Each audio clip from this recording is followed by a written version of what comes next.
Up at the mall, part 2. Well, I made another trip to the mall yesterday. This was a planned thing, as there were a few items I had to attend to. Makes me sick just thinking about that word, mall. The bank had called and said they wanted me to drop in as there were things that needed my attention. Now that sounded serious, so that was my first stop. The financial advisor met me in his office. After some small talk, he looked at me and said, "Do you know that you got some money sitting around that's not growing?" "Growing?" I said. "There's not much of anything growing with the winter we've had." He said, "We have some advice for you that we want you to look at. We suggest that you move some of your money overseas." "Overseas?" I said. "Is that St. John's?"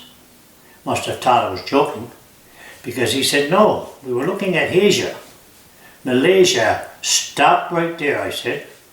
"They can't even find a jumbo jet over there, and you expect me to let them have my money to look after? Right at the time when I need it, they wouldn't be able to find it." "No thanks," I said, and got up to leave. "Tell you what, old man, in 6 months, if it's still not growing, I'll come up and root it around a bit." He smiled, but gave me a hard stare as I walked away. My next stop was the post office. That's a long ways up to the mall, you know. I'll tell you a bit about my problem. I posted a parcel to Goose Bay on Wednesday, sent it express post, and was told it would be in Goose Bay by Friday. Friday evening, still in transit. But I checked back again later and found it was in St. John's. Holy moly! I called the post office, and the girl on the counter almost had a heart attack. "Can't be," she said. "Well, that's what your website says." "Give me the tracking number," she said. And she was gone for quite a while. "Yes, sir, you're right." "I do happen to be right sometimes," I told her. "What happens now?" "It was supposed to connect with another transport company in Goose Bay on Saturday." "Well, I just don't know," she said. "Here's a number. Call customer service." Good luck with that, I thought, and headed for home.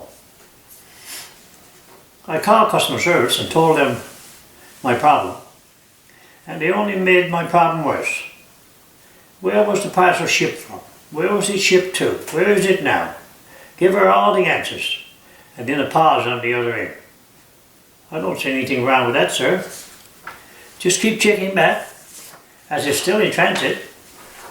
"I know, it's been in transit since it left Labrador City, and it will be in transit till it's delivered in Goose Bay."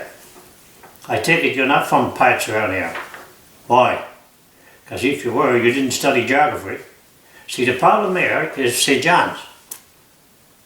Parcel left Labrador City for a 1-hour flight on a plane to Goose Bay. Now it is in St. John's, over 1,000 miles away. So how do you plan to get it back to Goose Bay by tomorrow morning?" Another long pause on the end of the phone. "Then, well, sir, it's still showing up as in transit." "Yes, I know, but I'll forget it. I'll go check with the post office." After making 3 trips to see someone, I concluded that the customer service was probably the better bargain. Then I headed for my last stop, Walmart. I'm all beat out, you know, and have not accomplished a thing. I had 4 items on my list for Walmart.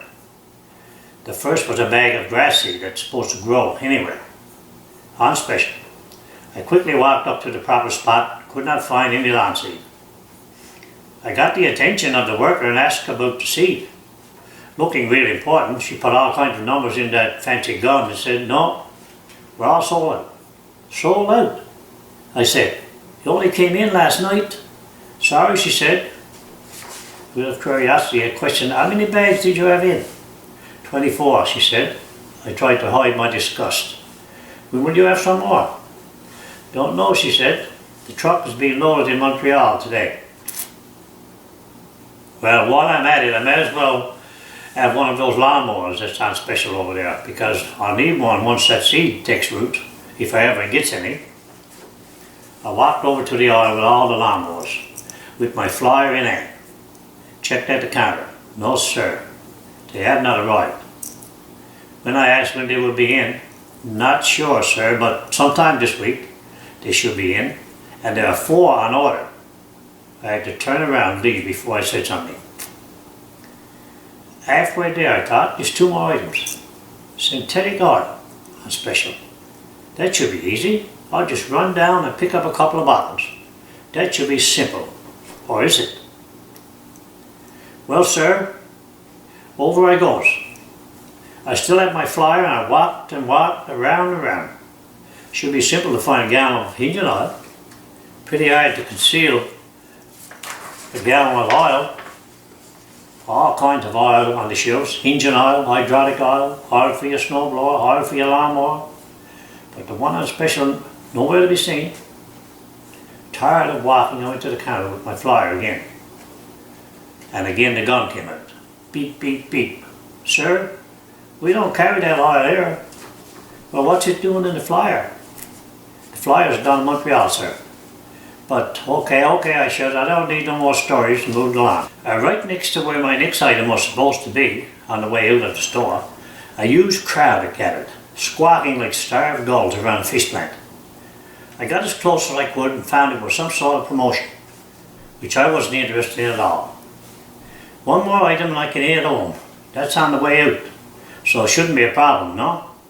Just grab it on the way and I will be done. Well, more news for you. The flyer said Coke and Pepsi products on sale. So I walked up the aisle and there were mountains of cases of Coke. Now where's the Pepsi? I looked through everything a couple of times to make sure I didn't miss it. Then a guy came by on a forklift with another load of Coke. Here, skipper, I said, where are you riding the Pepsi?